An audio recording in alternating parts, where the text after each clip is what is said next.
Hello, everyone. Welcome back to the Rithik Sangani podcast. Here, we interview professionals in medicine, health, and science and discuss innovations that can aid in human longevity.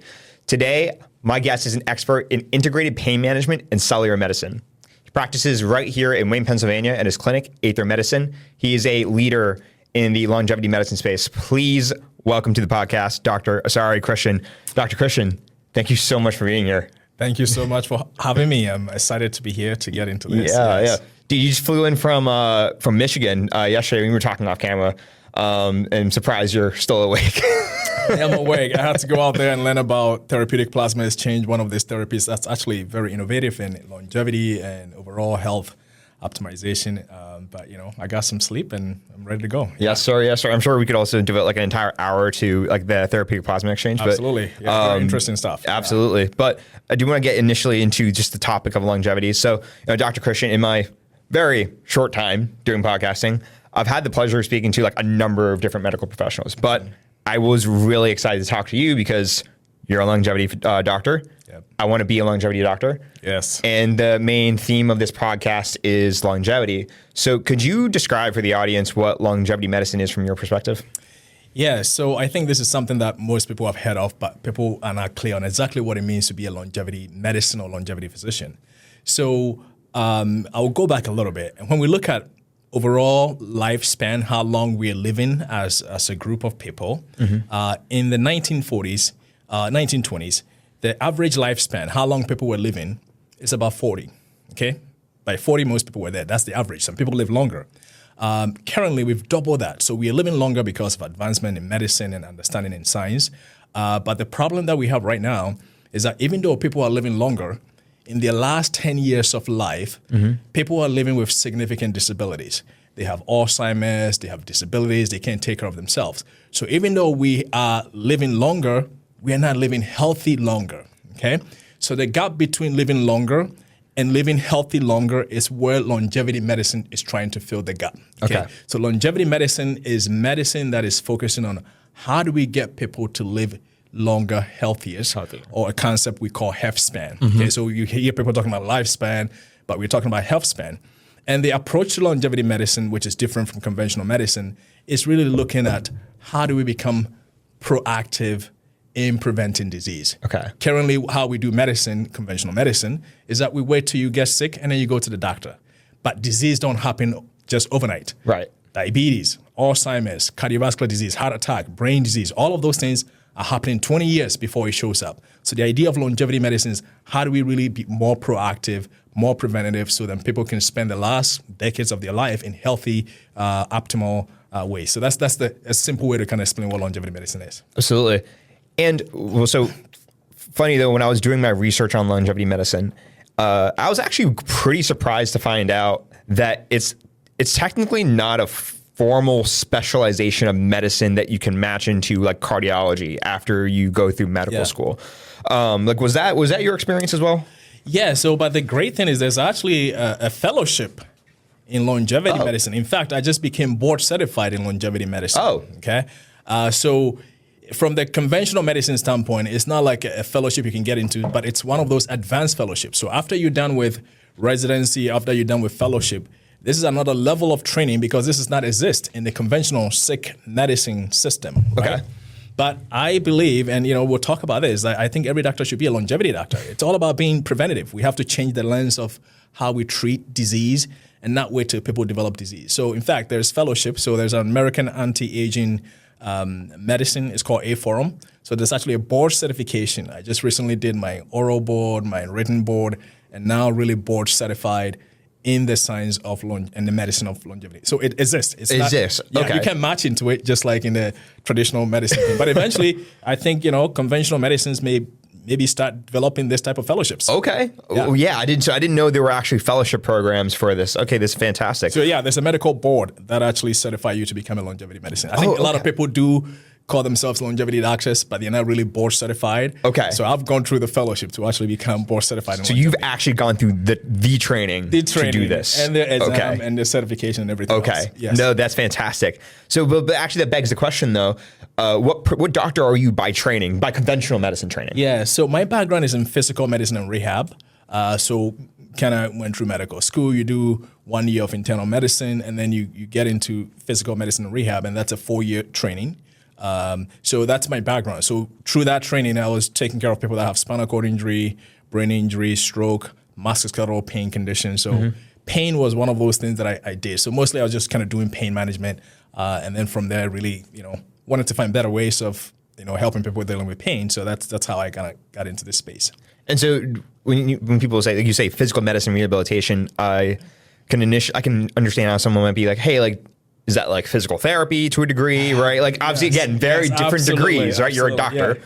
But like when would someone come see like a physical medicine rehabilitation doctor such as yourself versus something that requires that certain specialty as a physical therapist? Yeah, so that's a really important concept to bring up, because I think a lot of times people will come to me and say, oh, you're physical medicine? Are you a physical therapist? No, it's different. Yeah. So we work with physical therapists, and I think the great thing about my specialty is, we're not organ specific. You talk about the cardiologist. Yeah. The cardiologist focus on the heart. The GI doctors focus on the stomach. The cancer doctor focus on the stomach. Rehab doctors really focus on function, right? How do we get you to be optimally functioning irrespective of what disease you have? Okay? If you have heart attack, you still want to be able to get up, comb your head, take care of yourself, and become functional. If you have cancer, you want to be able to do all of those things. So we focus on function. So I think even for me as a rehab doctor, this longevity space makes so much sense to you, yeah. Because the idea of healthspan is all about function, right? We want you to be able to function at a specific, whatever is going on. And how do we optimize that system, that physiology, your body to be able to function? And that's what rehab focuses on. So we learn a lot of neurology, a lot of musculoskeletal medicine, and then, GI, other things like that. But it's a very broad specialty, and I think it's great because the focus on, let's get you to function. Mm-hmm. Yes. It actually sounds like that sets you up very nicely for what you eventually do now. Yes. Yeah, and in fact, there's a lot of rehab medicine doctors who are going into longevity medicine, which makes sense. And actually, I met another physiatrist. So PM&R doctors are also called physiatrists. Physiatrists, yeah. And sometimes people say, are you a psychologist? Are you a psychiatrist? It's a little confusing, but and she was there also. And, because we see the impact of disability. Mm-hmm. So that's one thing that we really understand as physiatrists is we understand impairment and how that translates, because ultimately what people cares about is, can I go hang out with my kids? Can I go to work? Can I spend time with my wife without it being in pain or without having disability? So rehab give us that broad lens. And I think, the longevity space also kind of add on to really being able to look at more systemic physiology that translate to how do we optimize that function. I see. Yes. Yeah. And so I know you said you were you were a pain doctor, right? Yes. So I know for my viewers, like certain medical specialties have what I guess we would call subspecialties, right? Yeah. Like radiology, there's interventional radiology, and that was actually my first guest that I interviewed. So is pain a subspecialty of PM&R? Yeah, so pain is a subspecialty of PM&R. And I think the pain plays, people can come through pain fellowship through anesthesia, through, psychiatry, and then what other specialty? So I think those psychiatry and anesthesia and PM&R are the ones that kind of tends to, and even neurology can also get into, pain fellowship training. Yeah. I heard from other podcasts, you actually didn't want to do pain. Yes, I did not. Because man, pain is tough. Pain is not easy, especially when you're dealing with chronic pain, right? People come in and they've had pain for so long. What do we do for pain? We give you some medications. We send you to physical therapy. We send you to surgery, and people are still in pain. Okay, so it was just something that I was like, man, I don't think the tools I have is enough to help people. But somehow, with my specialty, I know enough musculoskeletal medicine. I know enough neurology. And those are, the things that connect with pain. And then all the patients that I was treating, spinal cord injury, they have chronic pain conditions. Stroke, it affects the brain and the part that process pain. So these people also have, what we call central pain conditions. People that have traumatic brain injury. People that have, musculoskeletal issues, surgery, back, spine, all of those things. So it became one of those things that I just kind of fell into it and then decided to do it. And then I realized the limitation of what I can do for people, for sure. I mean, what can I do? I can give you some injections. I can send you to physical therapy. If all of that doesn't work, we send you to surgery. And people have surgery and they're still in pain. Okay. So in fact, my inception of getting into where I am now was trying to figure out, because during that time, I recognized that people that were healthy actually have better outcomes from any of the pain interventions that we provide for them. And that's something that I think in anybody here who's interested in medicine, or even for you, is to think about it all about optimizing the health of the system. Okay. If we optimize your health of the system, any intervention that we do, whether it's nutrition, whether it's surgery, whether it's medications, whether it's acupuncture, whether it's energy medicine, whatever it is, when people are healthy, they have better outcomes. So the goal should be, how do we get people healthy? How do you get people healthy? Because when you treat that first, then everything else works. So take me through kind of your path in a sense. You got into your pain fellowship, right? I actually did not do a pain fellowship. Yeah. Oh, okay. Yes. What did you do? So I did PM&R certification and then started doing pain. So I am not a board certified pain physician, but I do pain management. I do all the interventions. I do everything else because I got training in them. Okay. So you can go the extra point to do a fellowship. And then through that, you can do specific interventions. So there's specific things I don't do as a pain doctor, meaning I don't inject into like the spine and the cervical. I've learned how to do that. I've done that in other places. I know how to do it. But I don't have the official certification for those type of things. But I will tell you that I know a lot about pain than most pain board certified physicians. Is that standard, I guess, training for PM&R doctors, that you get like a baseline training in pain, and then if you want to further specialize, then you do the actual that. And I think that the only thing there is when people become board certified, what they do is like they learn how to do epidural injections. Okay. You learn how to do these interventions. You can do minimal invasive surgeries and all of those things. But those are all things that you can learn. Obviously, if you're working in a place, in a hospital systems and other places, you want to make sure you have these certifications. Okay.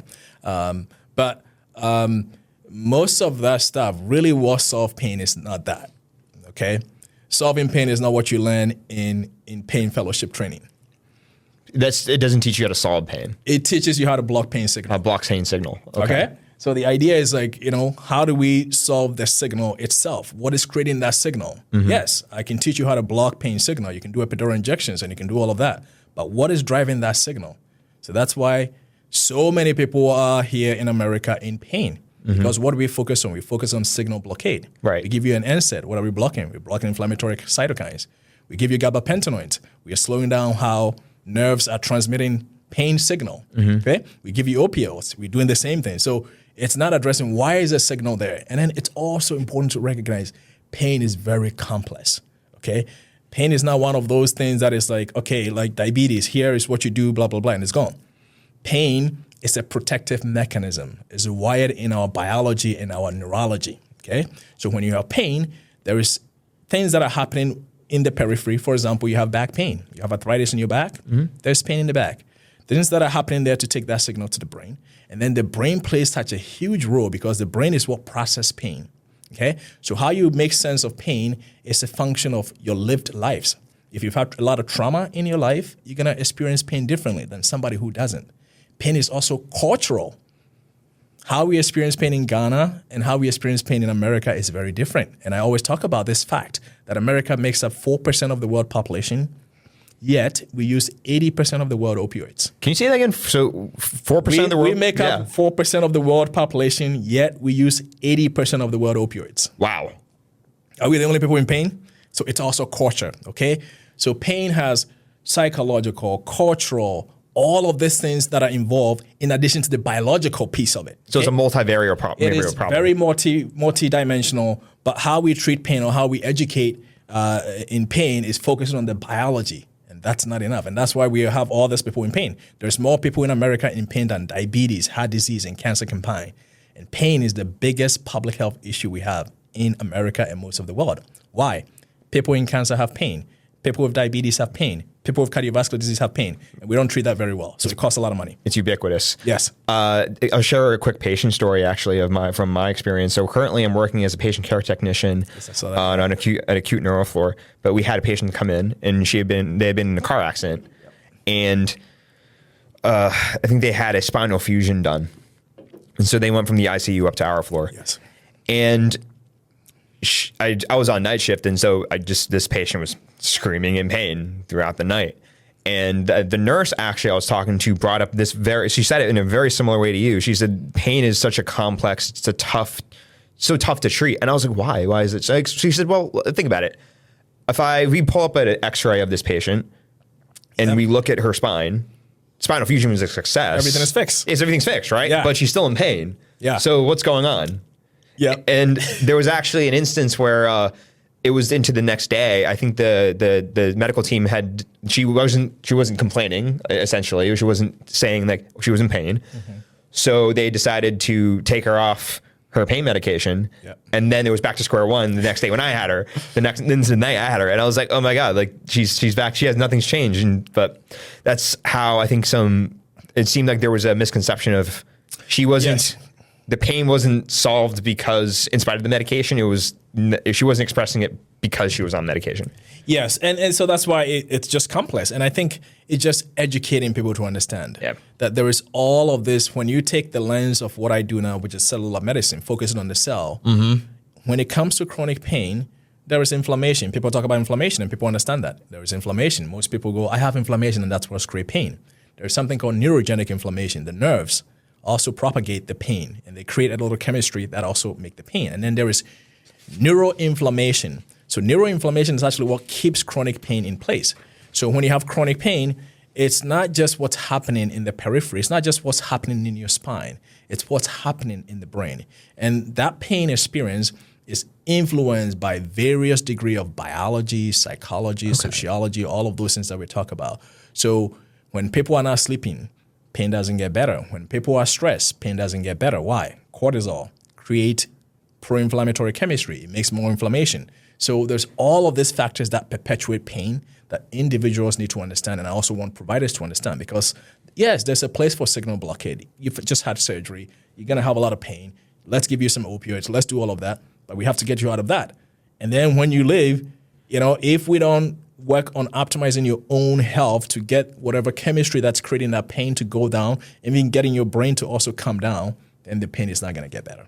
Sounds like you were seeing like a gap between how conventional medicine is treating these conditions versus how, like you would say, longevity medicine is treating these conditions. So it's with conventional medicine is let's treat the pain first, but then with longevity medicine is okay. If I focus on health first, emphasis on health, then you seem to yield. It seems like that would yield better outcomes, and I actually want to be. When we say better outcomes, like let's actually be specific. What would you say is like a better outcome in that sense? And we look at outcomes in medicine, and you're gonna understand this a lot more. There's outcomes that are meaningful to doctors and health systems and insurance companies, and there is outcomes that are meaningful to the patient in front of you. Okay, right. And from my standpoint as a rehab doctor, it's all about function. Okay, if I give you opioids, and you can get up and go function and do the things you knew, that's a better outcome.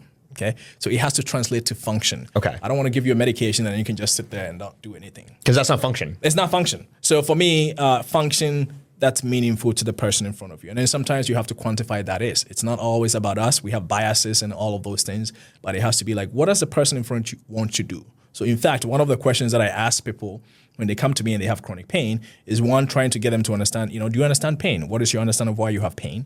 And then the second question I ask them is about function. What does your pain prevent you from doing? Okay. Then we get those things and then we kind of work from there. Yeah. Do you ask them like the classic, what's your pain on a 1 to 10 scale? I don't ask that question anymore. Yeah, because I was going to ask. I don't even know if that's like a good question to ask. Then now that I'm thinking of so why is that not a good question to ask? So because pain is a subjective experience. Okay, goes back to what we were saying. Yeah. Let's even define pain for people. Pain is an unpleasant sensory experience. It's a subjective experience. So somebody can come to me and they will tell me my pain scale is 10. They're sitting there comfortable, chatting with me, talking to my staff. Yeah. Their pain score is 10. Okay? And then somebody comes in and asks them, what's your pain score? My pain score is 4. And they can't even stand up. They can't even, they look miserable. Yeah. Okay?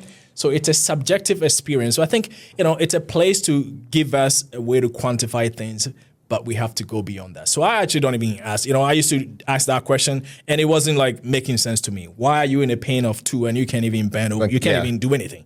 And somebody who's in a pain of 10 is like chitty chatting and like comfortable. No, doc, I'm really fine, and they just can't. They just can't. The pain is a 10. Doc, the pain is a 10. And then you have to. It's a subjective experience. So you want to validate people's subjective experience. So that's not meaningful to me. So what I go to is function. Okay. With the pain being 10, can you function? If you can, then the 10 is irrelevant, okay? With your pain being 4, can you function? If you can't, then it means something. So it's all about function, and that's kind of how I approach it. I can see you're obviously very passionate about this. Was there a specific catalyst or there was like a linchpin moment for you during your training that made you come to this realization about how we approach pain?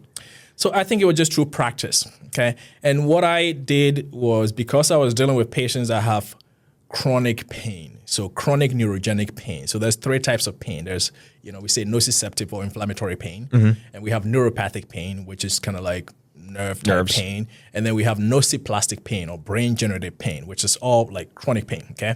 So the patients that I dealt with were spinal cord injury, people who've had damage to their spinal cord, people who have had damage to the brain. And these are the organs that process pain. So when there's any damage to spinal cord, how your body is processing any sensation, that's where your touch, your smell, not smell, your temperature, everything else, and seeing. So these people have abnormal processing of pain in their physiology because of injury, because of disease. So I had to figure out a better way to treat that. And it was just kind of like they were not getting better. And then I also have regular people, and even those people we understood, like, okay, you have this problem. That's why your pain is always high based on what's going on. And then there was a whole bunch of other population, MSK patients, especially people who've had surgeries. I saw a lot of surgical spine patients because they get surgery, and they come back to me, okay? And after surgery, they're not getting better. They all have all of these things. And I was like, and I keep doing the same thing, giving them medications, giving them therapy, doing all of those things. And then I realized that, these people don't even understand pain, okay? And pain is a subjective experience. So you, the subject, if you don't understand pain, the doctor cannot fix it. They go, doctor, fix me. No, doctor cannot take away your pain. A doctor can fix structure. A surgeon can fix the fusion. They did their job. They go, well, the surgery did not work. No, we look on the MRI, like you said, it's fixed. It's fixed. Why are you having pain? The pain is not because you have a structural deficiency. Pain is a different chemistry that we have to take a look like your whole health to make that work. So recognizing that and pain leads to a lot of suffering, as you know. I've had people commit suicide throughout my experiences because they had a lot of pain. I've had patients who were on opioids and died from it because they had pain. So it's such a huge burden on society. And then I also have a public health background. And I know the cost of pain is very costly in the healthcare system. It's one of the biggest costs of everything else that we have. And then even the cost to society. Pain influences significant number of people with disabilities. So even when you look at musculoskeletal issues, people that have spine, back problems, the most productive years in our lives are between our 30s and 40s and all of those things. And that's when a lot of people have back issues and people are missing work. People are doing all those things. They have migraines. They have to miss work. So pain plays such a huge impact on people's quality of life as well as society. So after recognizing that, man, we're not doing this well, I figured, we have to do something better about this. And is that that was the deciding factor for you for not pursuing a pain fellowship as well? So, was part of it? Yeah. So in fact, because I didn't want to do pain. So that's why, so initially I was like, I don't want to deal with pain. So in fact, when I was finishing residency from Hopkins, I had 5 people in my class. 4 of them went into pain. Okay. And I said, I don't want to be a pain doctor. And I've become the pain doctor. Okay. So, but for me, it's always been about trying to solve problems for people ahead of me. So in fact, even getting into longevity medicine, it's all experiences. I just came back from Michigan. It's just like I've had patients who are struggling with these conditions and I can't fix it. And then I look, this solution may help them. I can actually go and change the environment of their plasma and everything else, and I can reduce their pro-inflammatory chemistry. That's why I go and learn TPE. Everything I've learned, it was a need from a patient. It was a necessity. It was a necessity. Sometimes people will be asking like, why is a pain doctor doing hormones? Are you trying to make money? No, it's not about that. I see people that come in perimenopause, postmenopause, significant number of pain, and it's all because their hormones are going down. I understand the chemistry, I understand the physiology, but what do I give them? Or what do we give them? We give them antidepressants because they have mood changes. Right. We give them sleep medications because they don't sleep. Give them opiates, right? We give them opiates. We give them all of these things, and all they need is progesterone and estrogen. Not only is that going to actually improve their pain, it's going to help with their metabolic health. It's going to help with their cardiovascular. It's health first. It's going to help with everything else. Yeah. So my approach now has become, when I actually make people healthy, not only is their pain getting better, I'm solving all these other systemic issues and I'm actually improving their quality of life. So it's a different lens of how we deal with pain. So I think that begs the question, though, because because we talked about a lot about pain. Yes. But you're also, I said, you're a longevity physician. So Yes. what's the connection between pain and longevity? Yeah, so that's a great question. And I think, I'm in this longevity space, and there's a lot of doctors in longevity space who don't have pain background. Anybody can come into this space and do it. And I think what is missing, we talk about healthspan, the number of years you're living with health, good health, without disability. Okay, so that's healthspan, without disability. The biggest cause of disability for individuals is pain. So I even feel like as a pain doctor, I have an advantage. There's a lot of doctors who don't know how to solve pain, who don't know how to manage pain, okay? Because the thing that's gonna prevent people's quality of life from not being that great, one, it could be a disease, and two, for a lot of people, is pain. They can't exercise anymore. They start shrinking their lifestyle. They can't go hang out with people anymore because it's painful. They have all of these things. They don't know what to do for it. And it actually happens early. People in their 50s and 40s and, they have some injury in their back. Like I see these patients all the time. They come in and go, well, I have to change. I can't work out anymore. I can't do this anymore because I have this back pain. I've had surgery and this. And the pain prevent them from doing the activities that translate to health. So for me, it's actually a good place for me to like, okay, let me get you healthy. Of course, I know how to solve pain. And there's a place for signal blockade. I talk about blocking the pain signal. There is always a place for that. Because sometimes if you don't take away the pain signal, then a lot of things don't get well. I'll give you an example. When you have pain, you have a sensation that goes to your brain. And then there is a corresponding brain inhibition to the muscles. So muscles are always weak when you have pain, okay? So then what people do is they compensate. They start shifting. So they become more like left-footed, right? Yeah. Whatever. So now the pain that started in the knee, now they have a left hip problem because they're compensating. So you always want to block it so then the muscles can fire. So there's a place for all of that, but we need to optimize the whole physiology so it translates to better function. So the innovations in, I guess you would say, conventional medicine that to address pain were signal nerve blocks, right? They were opiates. But now your clinic now, how would you say, what are the ways you were innovating to help people with their pain? I know you were talking about a bunch of things. Hormones was one of them. Yeah. So yes, I start with the foundational things. So one is education, getting people to understand pain. Okay. And in fact, pain education is now recognized as a form of treatment. People need to understand what pain is, okay? Because pain is an output from the brain. People need to understand what pain is and what keeps them in pain. And I talk about this quite a bit. People always understand what starts their pain, but they don't know what's keeping them in pain. Why is this not better? So what caused the pain? What caused the pain is one thing. What keeps you in pain are two different things. Two different things. And a lot of times people only remember what caused the pain. Nobody have sat down to explain to them what's keeping me in pain, okay? What's keeping you in pain is as simple as the state of your health and your habits, okay? If you don't sleep, pain doesn't get better. If you don't eat well, pain doesn't get better. If you're not exercising, if you have a lot of stress. So I start with the foundation of education. Let's dial in sleep. Sometimes that's where I start from. If you're not sleeping, how is your pain getting? It's not going to get better. Your body's not going to heal. When you sleep, that's when you have all this processes of regeneration happening. So we start from there, and then we talk about things that they may be doing that they may not be aware that that's what's keeping them in pain. And sometimes people have to be open to that. People have specific habits. They don't connect that to why they have pain, okay? They have a lot of stressful job. They have a stressful marriage. They have all these stresses that are keeping the chemistry of pain in place. And they're not recognizing that. They have trauma that makes that signal that's coming to their brain be expanded or be magnified that they need to deal with. So you need to work on all of those things. And then from there, we talk about specific supplementation that are very good for modulating inflammation in a healthy way. Yeah, maybe we can use an NSAID, we can use some of these things, but place for supplement, there's tons of supplement, fix the gut, fix stress response. Gut plays such a huge role in pain processing. There's something we call central sensitization and peripheral sensitization. Anyway, it's just how your body processes pain. But all of that is modulated by the gut, okay? So we talk about gut, we talk about sleep, we talk about all those lifestyles. And then we get into some regenerative things where we can bring in some peptides that are very specific to modulating immune activity, okay? Blocking the pain signal from the source. Okay? Fix what the cell is doing. The cell is creating chemistry of pain because it doesn't have the signal to make a better decision to decrease pain. Your body have inherent intelligence and capacity to reduce pain, to heal itself, okay? Provided it get the right signal. The right signal could be a hormone, it could be a supplement, it could be a lifestyle, it could be a peptide, it could be regenerative things. We do prolozone, I do all of this other regenerative therapy. So there's all of those things that we layered on and give people strategies to optimize health. If you have diabetes that's not well controlled, it doesn't matter what I do, your pain is not going to get better, okay? If you have other systemic disease that's influencing how your body is processing, how the cells are working. So it becomes, let's lay all of that in and then empower people to know that, yes, they can do something about that. And then more importantly, they have to work on the neuroaffective component of the pain, okay? What does that mean? That means when you have pain, how you experience pain is an output from the brain, all right? So I can cut off your leg, the leg is not there. You can still experience pain in the leg. That's the phantom pain phenomenon. Phantom pain. Yes. So what is it? It's in the brain. So pain is always in your brain. Okay? Okay. So pain is not in the leg. Pain is in the brain.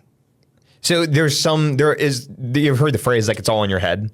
Yes. There's some truth to that. It's absolutely true. It's just like, when people hear that, it sounds like you're gaslighting them and, but pain, actually, when you understand pain, yes, pain is in your head.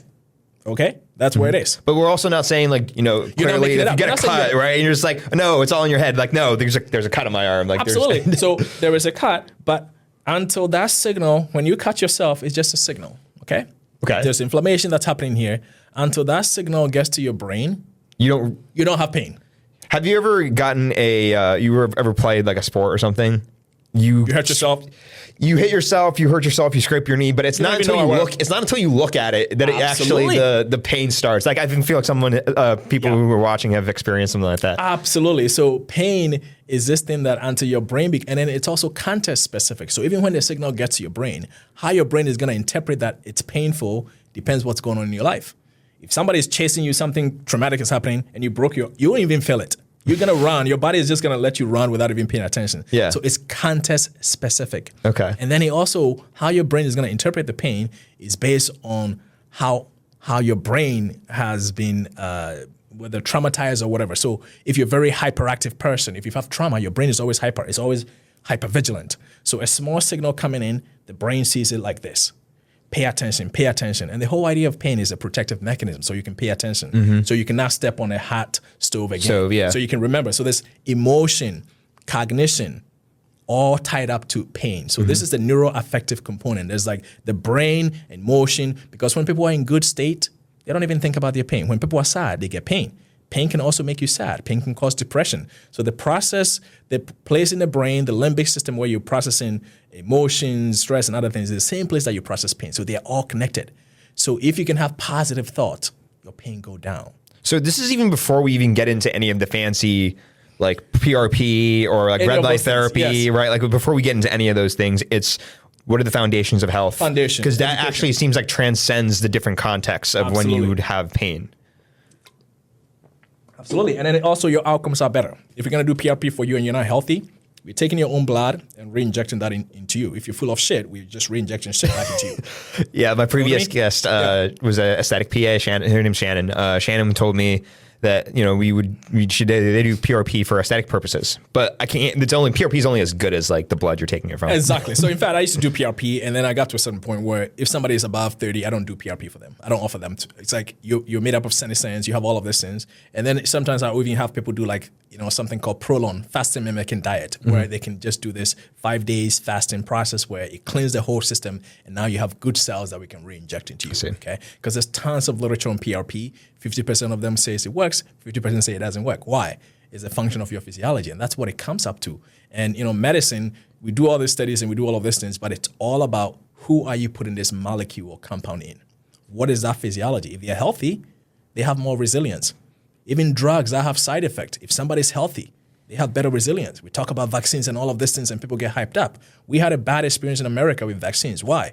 We have a very compromised immune system, okay? It's not the vaccine. Yes, there's issue with vaccine, but it's our physiology, and we don't talk about that. It's what we're eating, is all of those things, but it's very easy to target. So it's all about, the point is, when people have better physiology, they have better resilience and they have better outcomes. So step one is fix the physiology. Fix the physiology, and then you can lay it on all of these regenerative things, peptides, PRP, anything else that you want to do. And then there's place for medications. Absolutely, there's place for medications, and medications, in fact, there's a lot of great medications out there. People have bad side effects, bad outcomes because they don't have a better physiology. They're not educated on how those medicines work. GLP-1s, Ozempic, people like who loves it, and people have all of these negative things about it.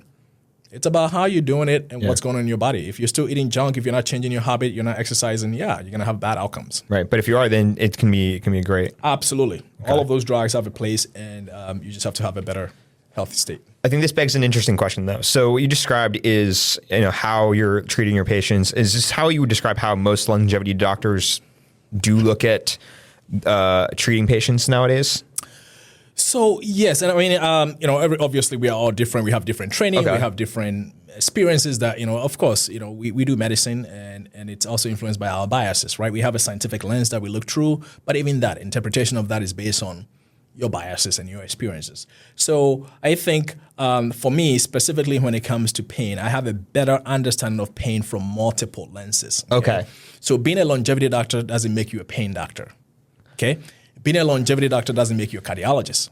Okay. There's so many things, like if I have a heart problem, there's certain things I can do, but I'll go to a cardiologist. So there's a place for all of those specialties to do things well when we have sickness. And it's within that, the quote unquote umbrella of longevity, it sounds like. Yeah, so I'm a longevity doctor. Yeah, if I see somebody and they have a lot of issues, and from what I've done, I'll send them to a cardiologist. I send people to GI doctors. I send people to all of those things. There's a place for all of those things. But the idea and the lens that I'm looking through as a longevity doctor is I want to be preventative, okay? Mm-hmm. I'm not waiting till your A1C become 5.6, 5.7 before I tell you, let's fix your metabolic profile, okay? And even before that becomes an issue, your insulin, your hormone IR, there's all these other markers that become dysregulated way before your sugar problems shows up, okay? So I'm looking through that lens so then I can prevent diabetes, okay? I'm looking through a cardiovascular lens of what's going on with your lipids, not just your cholesterol and HDL and whatever. People get that from their regular doctors and they go, your cholesterol is high. But no, we need to understand better. What else is there? We need to understand your lipoproteins. We need to see if you have an LP(a) that changes your risk. Right. We need to see, do you have inflammation within those lipoproteins? Is it oxidized? So there's all of these things that we can get a little bit more deeper to give us a better sense of how do we quantify It's more risk, comprehensive. and then how do we even catch things a little bit sooner? But I think you used the right word there. So would you just say that being a longevity doctor or longevity medicine it's a lens to look at health rather than say, a cardiologist has a certain framework to look at the heart, right? But a longevity doctor, it's a lens that you can look at like medicine in general. Absolutely. And in fact, I'm part of this group called the Longevity Doc group.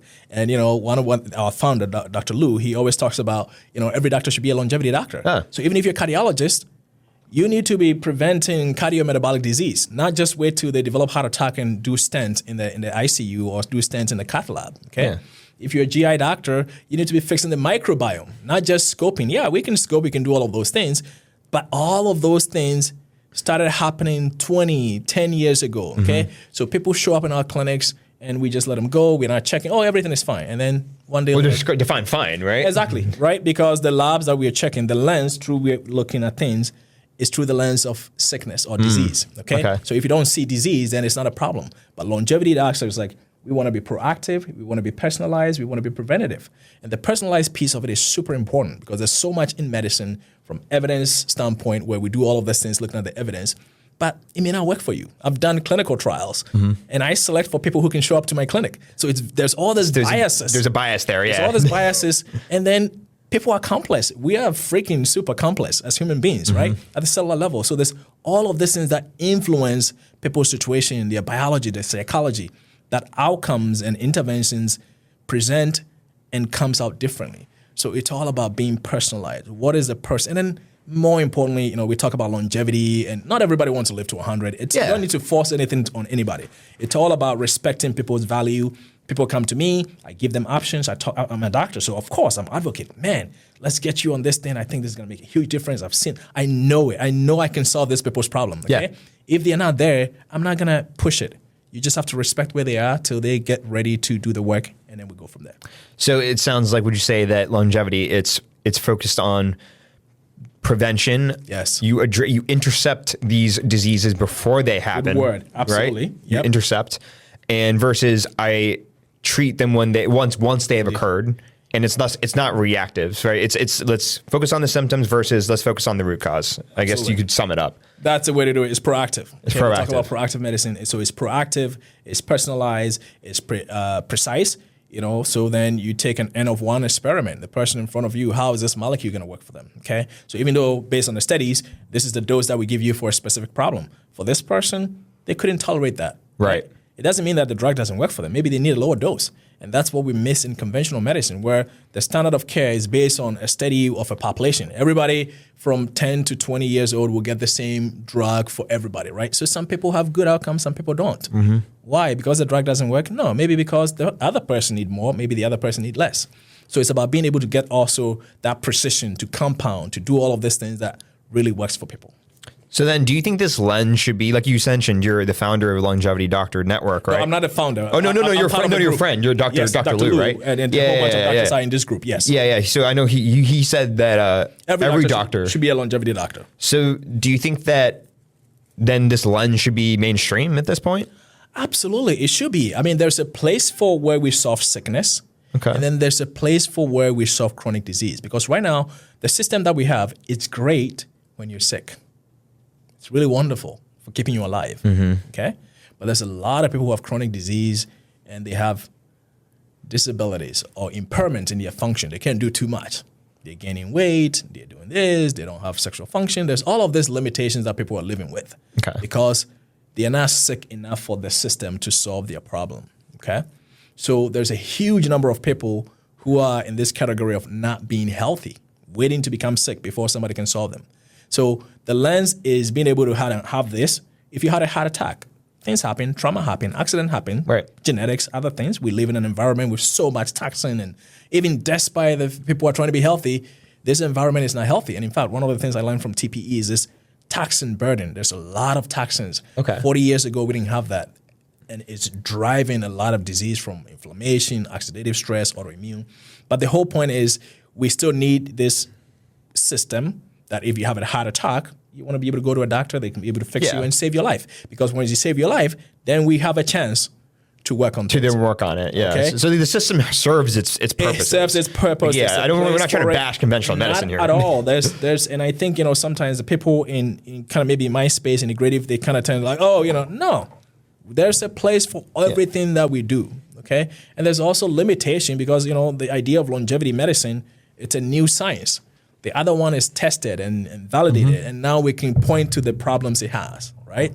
But this new thing that we have and we're doing, some of it is not as, we don't know. We're doing all of these things, but how much of it is translating to people's quality of life? Who's quantifying that? We don't even have metrics. We can do all these biological things that we say, we're reducing your biological age, we have this, but meaningful metric to the person in front of you, we don't have those things yet, and we're still trying to quantify those. And you bring up education, right? Because a lot of you could throw out those terms, but then when people what does that mean? I actually noticed that on your social media, you do this a lot. You ask questions in your posts, you ask questions in your stories. Was that the intent behind that is for the education part? Absolutely. It's all about education. And in fact, way back then, I'll always show up and say, hey, this is Dr. Christian. I'm here to provide education for you. Now I try to make it short. You have to learn to, people don't have attention. No, it's good. I was because I think you've asked what is prolozone? What is this? What is that? Yes, and that's the idea. So I do this post and I say, what is metabolic health? And I'm trying to get, because people are, if you're not interested in knowing what that is, then that's fine. Okay, because people need to be more proactive in educating. There's so much noise. There's so much misinformation, and we have ChatGPT, and it's great, and you can find information, but it takes somebody, with different expertise, so we can look at all the lenses. Okay, ChatGPT is looking through the lens of what's in books and what is in that, and it's great. Okay, there's so many other things that influence your overall health and where you are and all of those things. But anyways, the point is. Education is important. Yeah. And you need to find providers who are educated on specific topics. It's not the same level. People gives a lot of misinformation. People tend to condemn things because they don't know much about it. And I was one of those people at some point, right? Because I was in a space where I didn't believe supplements. I didn't believe any of this nonsense, right? That I'm doing now. But it's hard to believe now because you're so passionate about it. I wasn't open, I wasn't like I was bashing it, but I question it, right? Because the programming, because when you go to med school, you get really deep programming. Okay. The indoctrination. And it's a good thing because it's about saving life, okay? And we don't want people to be wishy-washy about things. You need to know, am I going to hit somebody or am I going to keep somebody safe? Right. The indoctrination serves a purpose. Like Absolutely. It is necessary, but we have to go beyond that. And I always talk about doctors. Medical school makes you a good doctor. To become a great doctor, an exceptional doctor, you have to work on yourself. And that takes more than just what you know in books. Okay. It takes emotional intelligence. It takes awareness. It takes evolution. It takes growth. There's all of this thing that you have to do about yourself as a person so you can actually show up for people. The medicine that we do is 30% placebo. Okay? What is that? Can you explain what that means? That means, so when we even bring drug to the market, when a drug is being, when we make a drug and we bring it to market, we have to check the drug effect versus a placebo, something that is not even a drug. It's like a sugar pill. Sugar pill, okay? And a lot of times that some drugs don't even make it to the market because the sugar pill works as well as the drug. Which goes back to what we just mentioned is the brain. It's the chemistry of the brain is so powerful, okay? So there's placebo, and then there's also something called nocebo. Nocebo. Nocebo. Nocebo. Nocebo. The nocebo. Nocebo is when we're doing studies and we tell people, even when we give them the sugar pill and we tell them that it gives the same side effect as the regular pill, they develop all those side effects independent of having the drug. Okay. So there was a lot of chemistry that is created by the brain that influence health. When people come to you and they believe that they can heal, they get better. If somebody comes to you and they don't think a drug is going to work for them, it doesn't work for them. So when somebody comes to me and they're not convinced that a peptide or whatever I'm doing, I don't push it. Okay? You need to, because it's 30% placebo. A lot of the stuff is like people believing, and even we've done there's something called open placebo. Open placebo. Where we actually tell people that we're giving you a sugar pill in your back. Even that still work. And there's a whole bunch of this guy from Harvard, I forgot his name, but he's done a lot of work in placebo science. So all of that plays a part. And the whole idea is like having awareness, how you talk to patients, influence, getting them to feel safe, getting them to feel comfortable. So the idea is we have to go beyond just that lens of this is all I know to be something else, okay? Because when we get into the cell, I'm doing cellular medicine. We get into the mitochondria, we go deep and we have atoms and we go quarks and all of these things. And then you go to a certain level and then there's emptiness, right? You get into quantum space. Yeah. And it's entanglement. And what is there is spirit. So there's all these other things that also influence even everything else. So anyways, the idea is that we have to use the scientific lens and then we have to look at other lens. But being able to look at the other lens becomes really working on yourself and being open to ideas. Would you say like being involved in this space now has like made you, it's improved yourself in a way, made you a better physician, and not from an expertise standpoint, but just from a human standpoint? Absolutely. And I think part of that is me doing some of that work myself, okay? Working on myself. I think that's what did it. And then the other part is like, now I actually know how to solve my own health, okay? So a lot of doctors are not healthy. I mean, look at, there's a lot of suicide with doctors. We don't live as long, okay? A lot of stress because we don't understand health. We solve sickness.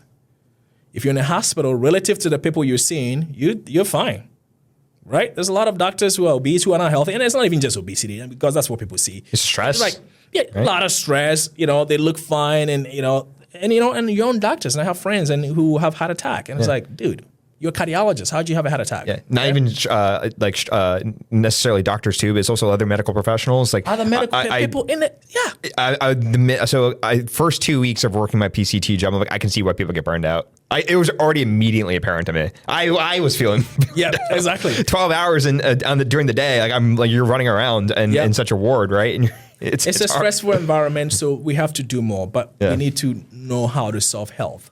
I did not know how to solve health. When I started the practice, my inception was I want to make people healthy as a way to solve pain. I didn't know how to solve health, okay? I knew how to do injections. I know how to do procedures. I know how to read MRIs. I know how to prescribe medications. But the fundamentals of the cell, how to modulate a cell to become better, to solve a specific problem, a cell that has become dysregulated because of a disease or because of the environment or because of stress. I didn't know how to do that. So I have to go relearn that. And now that has actually influenced my health. I know how to exercise. I'm taking peptides. I'm doing hormones. I'm doing all of these things that are like, oh my gosh, this is amazing. Yeah. Because I see that in my people. And my patients, I've had patients who were in my previous hospital-based practice. I was just seeing them for pain or migraine, whatever it is. And now they follow me to my new practice. I'm solving their PCOS. I'm solving their weight. I'm doing a whole lot just beyond the pain. Okay, great. because now I have all this expertise. So I am so grateful. I mean, it's hard being on your own, but super grateful for the knowledge and how much I can do for myself, my family, and myself. Yeah, of course. Well, so speaking of your practice, so I mentioned my previous guest, Shannon. She was an aesthetic PA. She brought up the concept that in medicine, there's an ecosystem of medical professionals. So you have your doctors, you have your nurses, you have your physician's assistants, what have you, right? Yeah. So where in this ecosystem do you, as a longevity physician in your clinic, how do you fit into this ecosystem? So I think we are all part of it, right? And I'm glad that we talk about ecosystem because I think we are not on an island. We have expertise and limitations in knowledge. So I think we always want to be open-minded and ask other people. So in fact, even sometimes if I've been seeing patients for a while, I've been working with all the knowledge that I have, I've been working with them and some things are not helping. I just say, let's have somebody else take a different look. Okay. So there's a place for all the team. Not one person can do it alone. So I don't believe in people who just kind of feel like, I can solve everything. And I think sometimes that's what we get. Some of this longevity space, you learn system biology, right? So you learn cardiology, you learn GI, you learn neurology, you learn immune. So I've gone back to learn all of those systems, but I'm not an immunologist. I'm going to not sit here to claim I know more than the immunologist. I'm not going to claim that I know more than the cardiologist because I've gone to fellowship in that. So there is a place for all of that there, but the whole idea is like, knowing enough to optimize people's physiology so the body can take care of itself. You're still going to refer to the specialists. Absolutely. Yeah. Yes. Yeah. Okay. Yeah. That's important because... and you need the nurses. Yeah. I need my nurse. I need my aesthetic person. We need all of that. We need tons of psychologists. We need psychiatrists. All of those people are part of it. But the lens of how we are addressing the problem have to shift. Well, now that I'm just thinking about that, it's like if let's say you had a patient that comes in and you had to refer them to the cardiologist is going to look at their condition with a certain lens. Yep. Then they're going to come back to you and say, hey, here's my analysis. And then you can even take what they say and say, okay, now how do I fit that new information through the lens of longevity? And then does that make sense? And then it's still a team effort. It is totally a team. It has to be a team effort because it's all about expertise and it's also about experience, right? The more you've done, the more you've seen, you have this knowledge and wisdom that, you've seen a few people who with this problem is not going to be the same as, like, for example, going to Hopkins for brain surgery versus going to some, place that do a few brain surgeries, okay? Or going to Cleveland Clinic for cardiac care versus going to a place that don't do a lot of it. So the expertise and the experience really makes a difference. Okay. So it's all about really respecting that and making sure that you do the right thing for your patients. Well, speaking of, like, when I've described to people like what I want to do, right, and actually now I just point to your website. Actually, by the way, I just like what, what do you want to do with your life? I just like here, like this. Just go to this website. Just go to go to Aether Medicine. That's what I want to do. Yeah.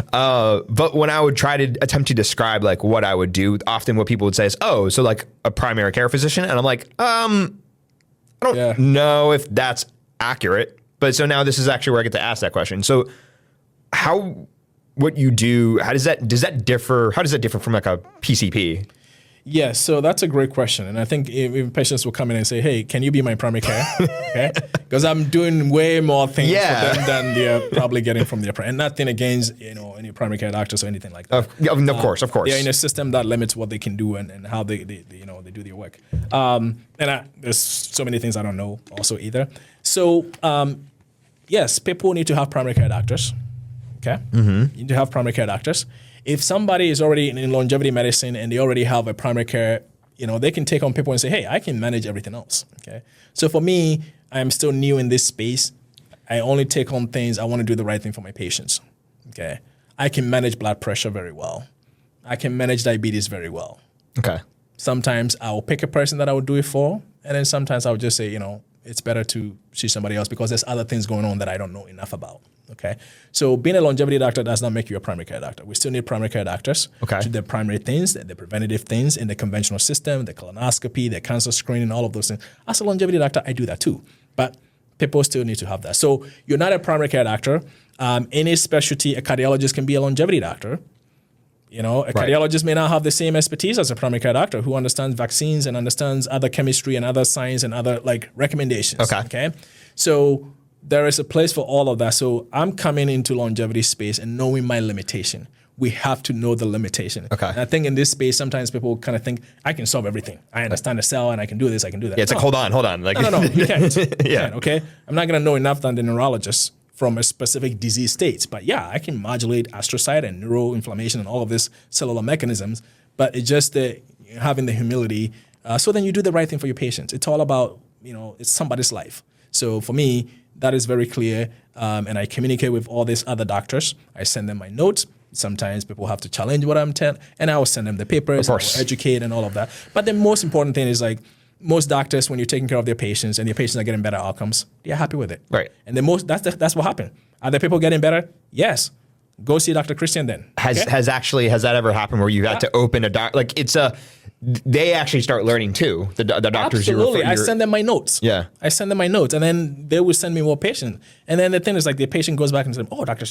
Christian told me to do this and did this. You're like, I'm feeling better." Because like you said, we're an ecosystem. Mm-hmm. Everybody wants the same outcome for their patients. Just them to be healthier. Just them to be healthy. And then sometimes people ego and biases comes in where, like, I've had patients where, they take them off hormones because they've been on it for 10. I was like, no, this is how you have autoimmune issues. This is actually helping you with your pain. And then when you took them off, they're having more pain, they can't sleep, and I have to educate. And then they would tell them, oh, don't take testosterone. It causes cardiac disease. No, or prostate cancer. I know that was all of those things, right? Yeah. So then I have to say, you know what? Actually, the FDA have taken off the black box warning on testosterone. Yeah, that was a recent announcement. Yeah, so that's estrogen. Estrogen was like recently. Right. Testosterone was like 2023. Okay, because it's actually cardioprotective. It's good for the heart. It's good for so many things. So, is really providing that education.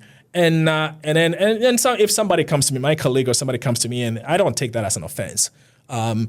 We had different level of awareness, different levels of education. Yeah. There was a point in my time I didn't know some of these things, and then there's a point here that there's so much more that I don't know. And I think we always have to have that humility for our patients. Yeah. It's not about me. It's about the person in front of me. How do I do the best thing for them?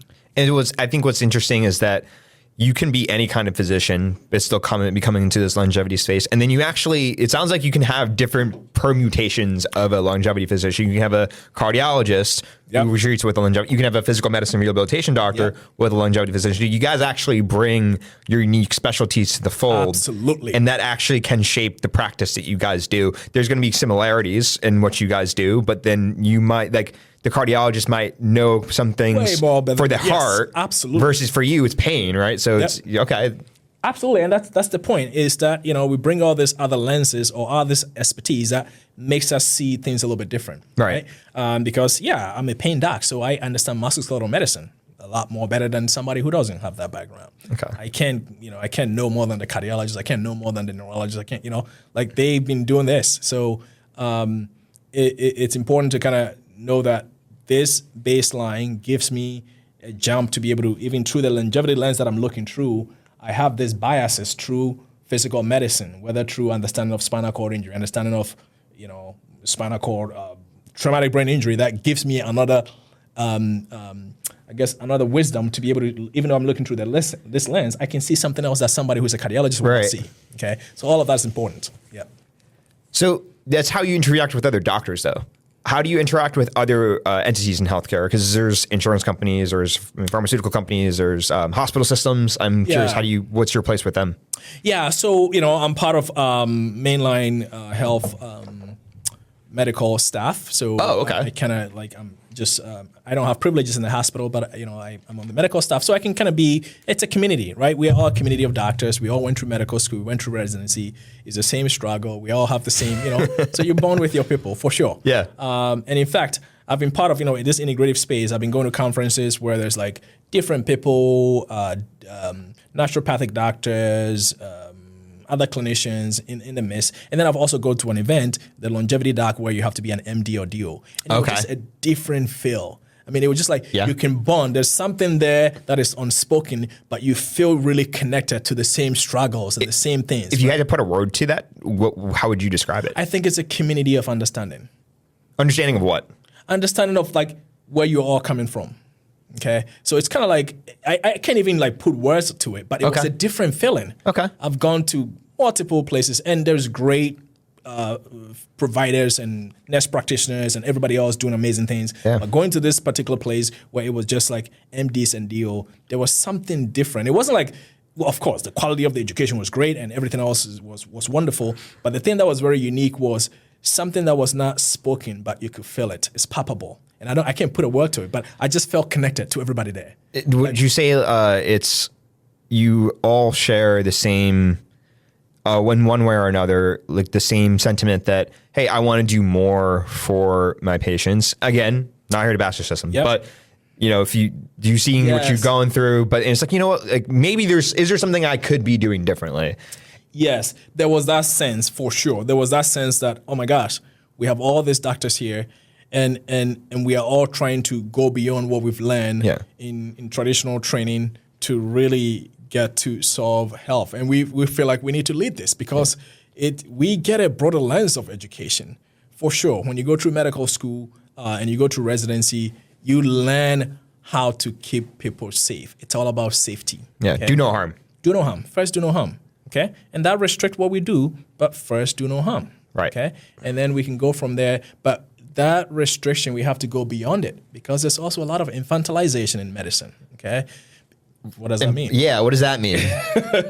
So infantilization of you guys. Yes, meaning like, you know, the principles that we have in medicine. It's kind of like to be very safe, to be like, don't do anything else. This is all, you know, like you need to do. Like training wheels, like there's buffers. Yeah, there's all these buffers and you can't, you know, you're like a kid. You can't go beyond this and this is all you stay in. I mean, it's highly regulated. That is, okay. Not so much regulation, but it's just like, you know, the standard of care and everything else that we do. And then there's this idea of you always have to go do another fellowship to be able to. You don't need to. Go do another training. Go do another training. Okay. No, you know enough. So we get infantilized, meaning we don't have this capacity to think independently, right? We give our agency and sovereignty to societies, which is great. It's important. Mm-hmm. First, we don't want to harm people, but we need to go beyond that. Okay. So we need to go beyond that and say, but this is for vulnerable population because a lot of the standards that we have in medicine is to protect the most vulnerable. Okay?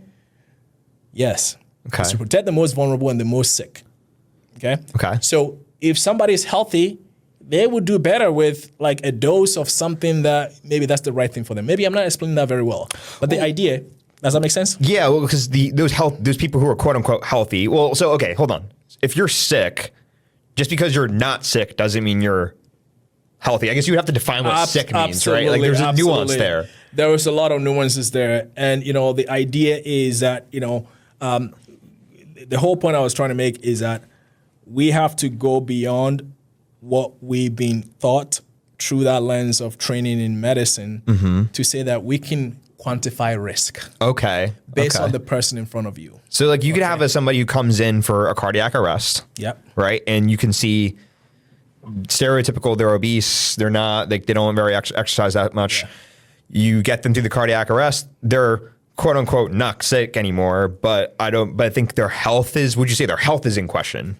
Their health is in question. Okay. I mean, yes, exactly. And then it's also like moving forward, even when you have had a heart attack, there's now this stress on the system, okay? And the reason why you develop the heart attack is still there. Mm-hmm.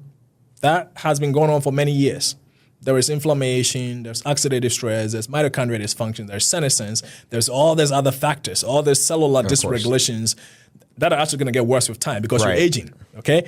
And that's actually what aging science is to kind of look at all the processes that leads to aging, that leads to disease, and start working on those mechanisms from the cellular level so that you can reduce the burden of disease or you can slow down how this disease shows up. So I'm just going to monologue a little bit here, though. Yes. But, you know, with conventional medicine, like in the past 100 years, we've had like all these advancements, right? So broad spectrum antibiotics, vaccines, you've had...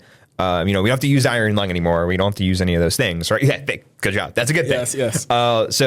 And all those things were born out of necessity. Like, Absolutely. So you would say that conventional medicine got us this far, and that's good. But it sounds like now we're having these new issues. We talked a lot about chronic disease that because we're living longer, we're having all these issues because of a longer lifespan. Yeah. And so now longevity medicine is kind of coming into, is the new frontier to fill that gap. So like, would you describe longevity medicine as a better framework? Like up until now, it's like becoming a better framework to address chronic disease than what we have with conventional medicine? Absolutely, because the very point that we talked about, people are living longer, but they're living longer in unhealthy years. Okay, so the last 10 years of most people's life is not healthy. And we're living longer, and that costs a lot of money. There's a lot of impact on society, okay? As a society in the world, we are not producing as much anymore. We're not making more babies, okay? I know birth for one reason or another, birth rate's down, yes. Birth rate is down, okay? Yeah. And we have all these people that are aging, they're leaving the workforce, and then they're sick. And then they become a burden to society. Okay, so we need to change the paradigm. We need to make sure that people are still healthy in their 80s and 90s. So, and that's what people want, actually, right? So, and it's also a thing that we have to change from a psychological standpoint. People go, oh, I'm aging. That's why I have this. People go because they go to their doctors and that's what they tell them. Oh, because you're getting old. They go to their doctors and they complain of fatigue. I'm gaining weight. I'm not sleeping, and I have hot flashes. Well, it's part of life. Right. No. Okay. Those are all things that are actually showing up because there's dysregulation in the system, and that's going to influence your heart health, your brain health, your bone health, all of these things that we can address. So the idea of longevity medicine is to make sure that we focus on healthspan, prevent disease, be proactive. And just because you're aging, you're not destined to continue to live with all these chronic disabilities, these Absolutely. chronic illnesses. I think that's a mindset that we have to change. And in fact, longevity. Like, I'm aging, so I can't go to the gym anymore, I can't right? go to the gym anymore. Yep, and I can't. They make excuses for all of that stuff. Like, don't get me wrong. I mean, would you say it's harder? It's like because my grandmother, she's in her 70s now, and she's overweight. Actually, she just got put on Mounjaro, so that's helping. But I even tell her, listen, I understand you can't lift weights like me, but there's some things you can, little things maybe you could do to help, right? But and she does do them to her credit, but it's like I see that mindset sometimes. It's like, okay, just because I'm aging, I can't do these things anymore. I'm like, I don't know if that's necessarily true. We have to change that. And in fact, we talked about longevity mindset, and it's all about the psychology. Okay, so people need to change their psychology. It makes such a huge difference. We talked about that when I was at that event. So it's a psychology. How long do you want to live and why? Okay. And that's the first thing that people have to start. And then you have to work backwards and say, okay, I want to be around for my grandkids. I want to be able to not have pain because I can't go have dinner with my friends. I want to be able to go see my graduations of my great grandkids or whatever it is. Have a why and then work towards that. It's the foundational stuff. Eat less often, get good sleep, move, exercise, lift some weight, and then get a doctor who understands these principles of prevention and optimization. Do you have an age you want to live to? I have 142 in my head. 142? Yes, man. All right. And then the idea is we also know about this all this advancement in biotechnology and AI. So the whole goal, which some of this people in longevity talks about is live healthy enough. There's all this technologies that are coming our way, so you can intercept it. So if I live to 80. There's going to be a new technology that makes me oh my gosh, I can be an 80, 40-year-old. We'll just have the nanobots to just kill the cancer inside of us. Exactly. So there's all these things that are coming up. So the whole point is stay healthy enough so you can intercept these technologies that are coming your way. That's actually very... So who knows? I mean, I'll live to 142. There will be a new technology that's oh man, 142-year-old guy can go to another. And then the whole point is that's the goal. I am not attached to it. I am not attached to it. If it happens, great. But if it happens, and I'm doing steps to kind of be healthy, and that's all it is. It's not the quantity; it's the quality. Quality of those years. It's the quality of the year. So I don't want to be 140 and be 100, and I can't do anything. I don't want to see you in my acute care ward, Dr. Exactly. Exactly. I don't want to do that unless I got hit by a car. Unless something fell on me or something like that. But which trauma can happen. So the idea is that to have that. And it shouldn't be and I wouldn't I think sometimes people can also get a little obsessive. People have different personalities where they get so obsessed they can't go hang out because they want to sleep 9 hours. They don't drink. They don't do all of these things. Those are all great. Yeah. But I was just hanging out with Eric Verdin. I don't know if he's a CEO of the Box Institute. He's study longevity, and we were in France together, and we were hanging out very late. It was a longevity conference, and then he said anything that takes you away from hanging out with the community is so important. Okay, so it's not this rigid lifestyle. and when people come to me and they there's people out there who are very absolutist. You can't drink alcohol. Yeah, I don't push it. If it's like how you hang out with your family, fucking go do it. Yeah, sorry. Of course. Like those things are meaningful.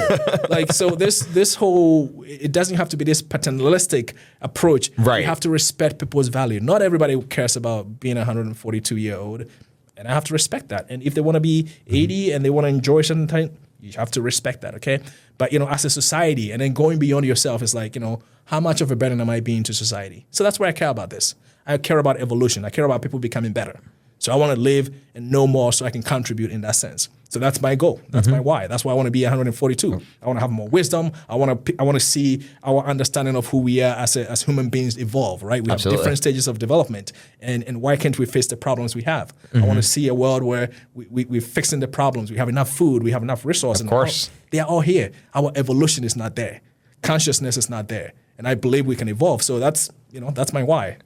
That's a great why. Yes, man. And so, kind of looping back to what I was actually going to ask you, because I think we can both agree that we would like this to be mainstream. Yes. So, and I think we've touched on this. So, I'm just want to get your take. Like, what do you think are the challenges that are keeping longevity medicine from becoming mainstream? I think I'm going to simplify it, but it's how healthcare is delivered in America is based on how healthcare is financed. Okay. So if you pay for surgeries, we do more surgeries. If insurance pays for MRIs, we do more MRIs. If insurance doesn't pay for nutritionists, we don't send you to a nutritionist. If insurance doesn't pay for you to go to the gym, we don't send you to the gym. I see. We do the things that we pay for. So it's incentives. So it's I think it has to come to a place where like the payers of the system change the incentives. Okay. And that's all it is. I mean, and then all the people, you have the payers and you have the providers and you have the patients. Okay. So these are the people that influence. The payers are the insurance system. The providers are the healthcare systems and all of us, physicians, whatever. And then you have the patient. Okay. So all those three people have to have incentives that are aligned for people to live healthy. I understand. And it ultimately is an individual choice. The persons, they have to make that choice because the alignment for the insurance company may not be that you become healthy, even though we think intuitively that should be the thing, right? Right. But there's also other systems. There's other people in the system. Hospital systems don't make money when you're healthy.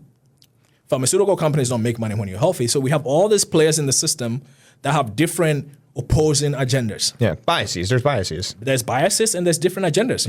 You're gonna, like Walmart was not happy because Ozempic was getting people to eat less food and, all of this thing. So there's all this, people in the system. And, I have a public health background. American health system can be solved. I went to Harvard and we talked about this all the time.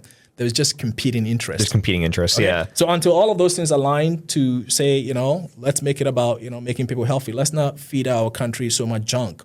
If you go outside of different countries, we have companies here that make food for America. They put all this junk in there. When they go to Europe to make those food, they don't put those things in there because they don't allow them to do it. Okay, so we can do a little bit better. Absolutely. And I mean, it actually brings up a conversation I had with my second guest. So his name is Dr. Agam Dewan. So he's a psychiatrist and a holistic psychiatrist. And what he described to me, because I asked him, hey, why is it that the workup you're able to do at the clinic you was working at before, his intake was like an hour long? And I'm like, I can't think of a PCP's intake that's like that long. And he's like, well, that's not what the system incentivizes because I can't do the workup and actually walk you through your mental health. And actually his whole thing is how mental illnesses actually have biological foundations. Absolutely. Right. Yes. I mean, we're kind of just talking about, right? It's just with you, it's pain. With him, it's mental illnesses. But there's a lot of crossover there. And so he, like, for example, if you're suffering from depression, that depression can be a result of, if you're a man, it can be from low testosterone. Absolutely. But if you don't run the hormone panel and you just slap them with an antidepressant, then you would never know that. A lot of women, same thing. They go through hormonal changes, affects their mood.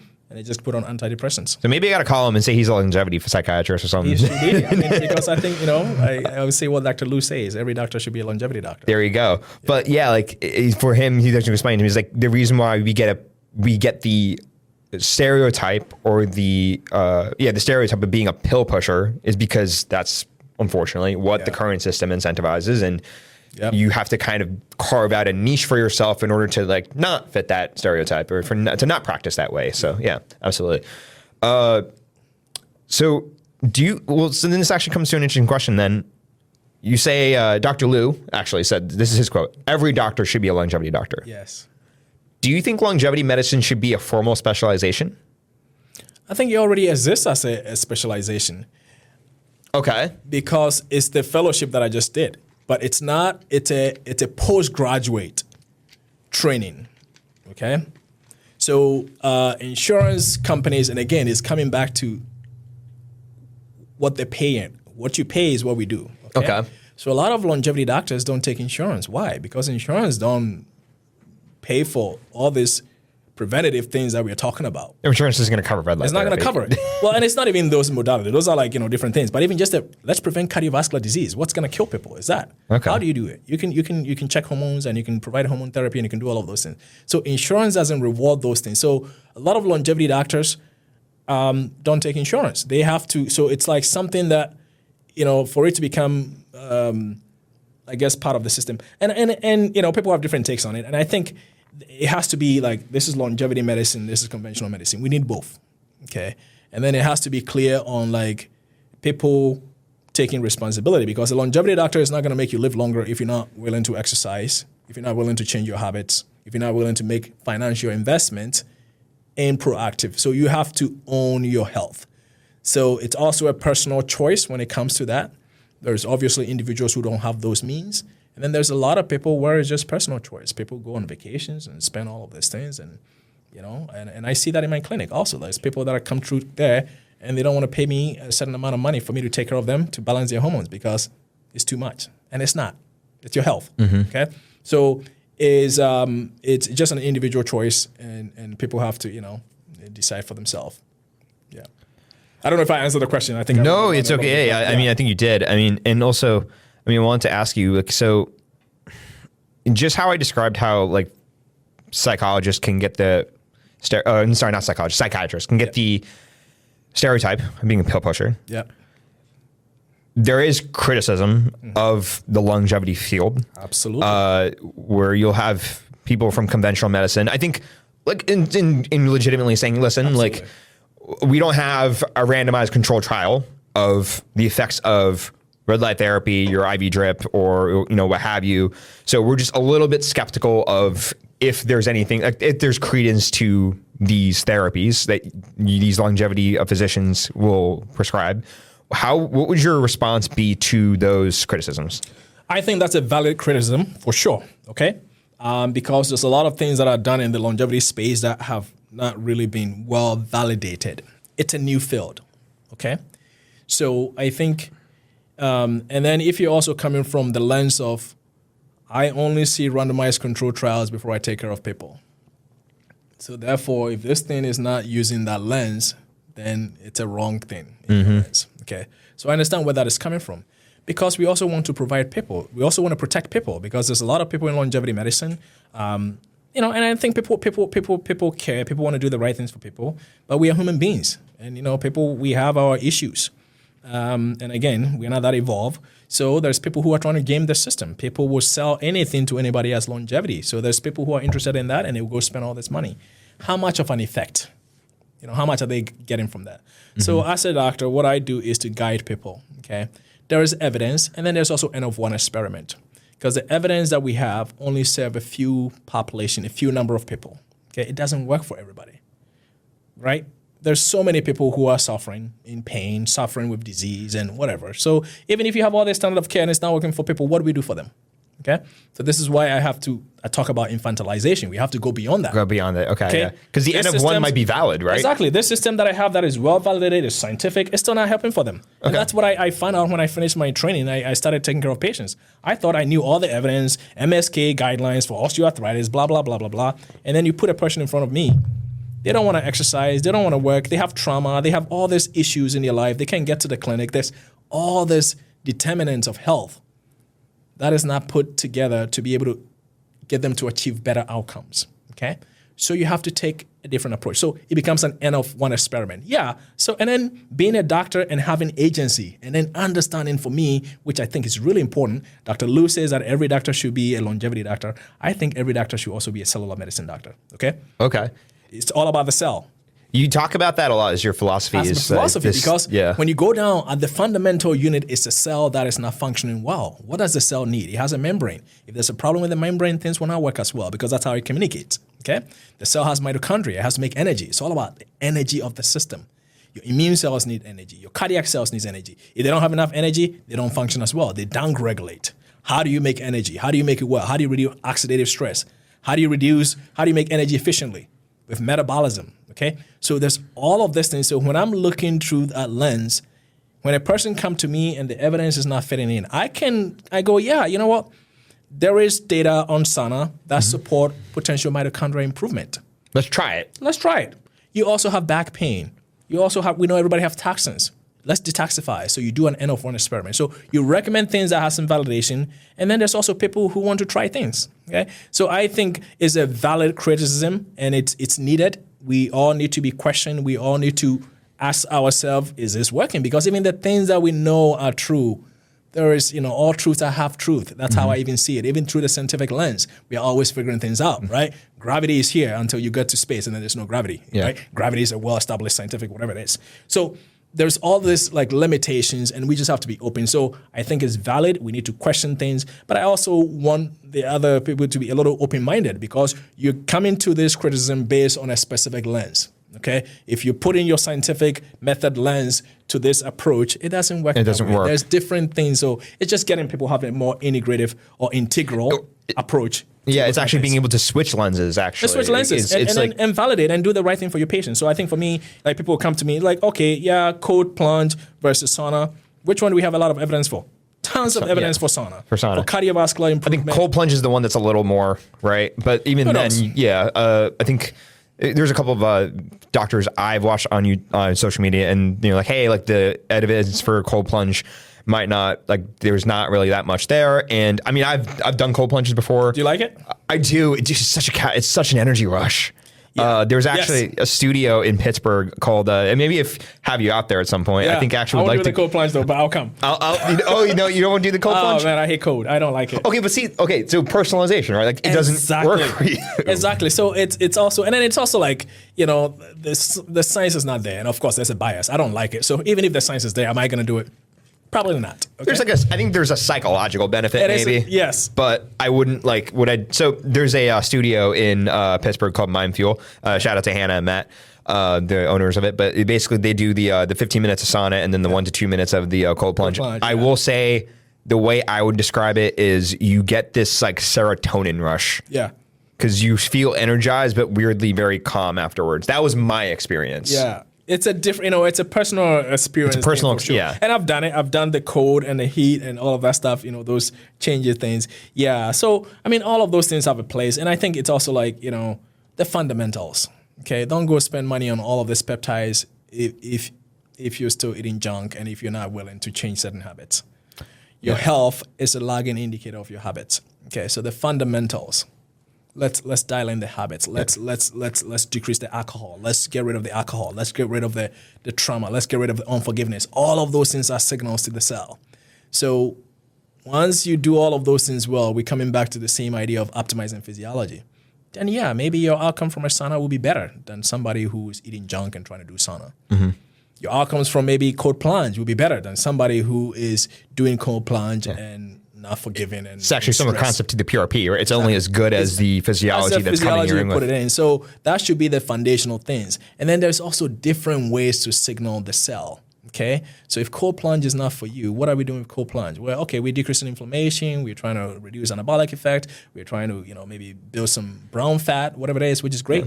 There's multiple ways to build brown fat. I can give you a molecule. I can have you do some exercise. I can give you some peptides. So there's different ways to signal. And that's what the whole point is, like having that broader lens of assessment and toolkit.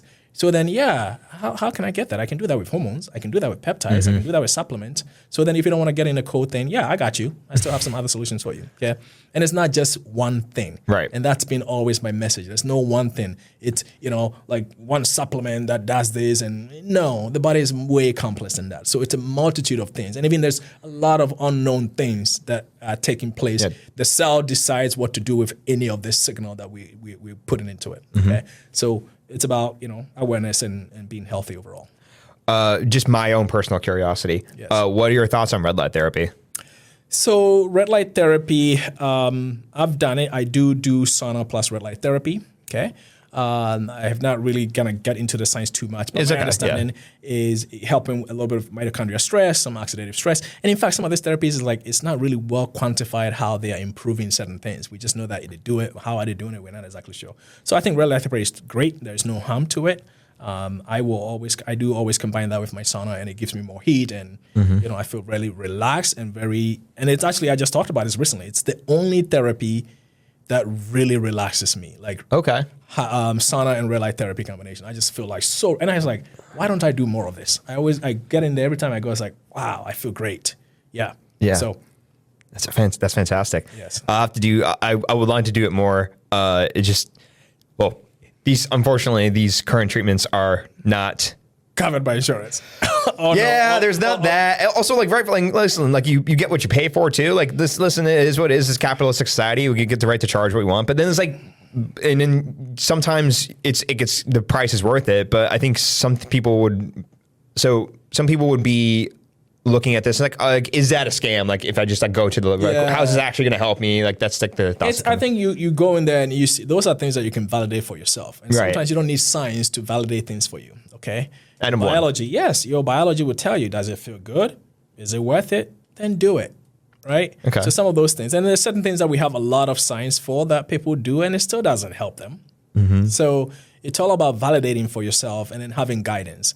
And sometimes the reason why it may not work as being as effective is that maybe there's something in your physiology that's not optimized. Right. And so that's again, it also goes back. And I think that's why it comes to like people need to see physicians or specific clinicians who can give them guidance. Mm-hmm. The reason why it's not working because that therapy doesn't work, maybe it's because there's something that you don't have the lens to see that this needs to be done right. It's all about signaling. I talk about cellular signaling. Yes. But it's also about timing. When do you put this therapy in? When do you signal the cell? Okay? I'll give you an example. If you're trying to heal somebody, you can't put in regenerative things when they have a whole bunch of inflammation. Take away the junk. So one of the things I'm going to be doing now as part of the TPE protocol, I have people that we send to Colombia to do stem cells. Oh, okay. It's a very expensive therapy. But if you put stem cells in an environment where it's inflamed or junk, there's toxins, the outcomes are not the same. It works, but it's not the same, okay? So the idea is like, let's remove all the junk and then let's put in stem cells. So it's all about having these nuances and having guidance. And then what you're paying for, you actually get the results. Gotcha. So you talked about every doctor ideally should have that lens of longevity. I want to kind of read off something to you from your conversation with, it was on the Pathway to Peak Performance podcast. Okay. It was earlier this year. So you said, I don't necessarily have to be a cardiologist to help improve your cardiovascular health. I can improve the vessels of your heart. I can improve your mitochondrial health. I can improve something else within your physiology that will help translate to your heart becoming better. Now, on its face, like that's a bold claim, but I think we earlier discussed that, hey, listen, like I'm not a cardiologist, yep. right? Like I know, like I have my scope of practice, yep. And kind of what I'm able to do and what I'm not. But like, I'm still, like, given our conversation, I'm inclined to agree with you. Yeah. That being said, do you think farther into the future that if longevity medicine becomes ubiquitous, that I don't want to say it eliminates medical specializations, but does it like decrease the amount each individual specialty has to do? I don't think so necessarily. Okay. Because even though I understand the fundamentals of optimizing a cardiovascular system, I don't understand the disease of cardiovascular systems. Okay. So you need a cardiologist. I can't manage arrhythmias. I can't manage cardiomyopathies. I can't, it's all of this disease state that the specialist is good at doing. Okay. Mm-hmm.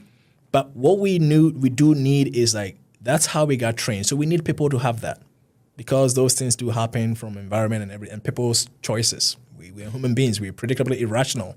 We don't do anything that's supposed to be good for us, okay? We don't, most of the time. I'm a doctor. I do a lot of junk. That's longevity medicine. I do a lot of things, being honest. I do a lot of things that are not What's some of your advices, Dr. Christian? Oh, man. This is a safe space, don't worry. It's a safe space? Yes, this is a safe space. I'll tell you one of mine. And I'll tell you mine too. Yeah. I'll tell you something. I can't give all of it out. Yeah. Like that. Yeah. I mean, so sometimes I eat late. Okay. Okay, so that's not good. Skip out some workout things. Sometimes, and this is actually one of the things, but and then we justify things.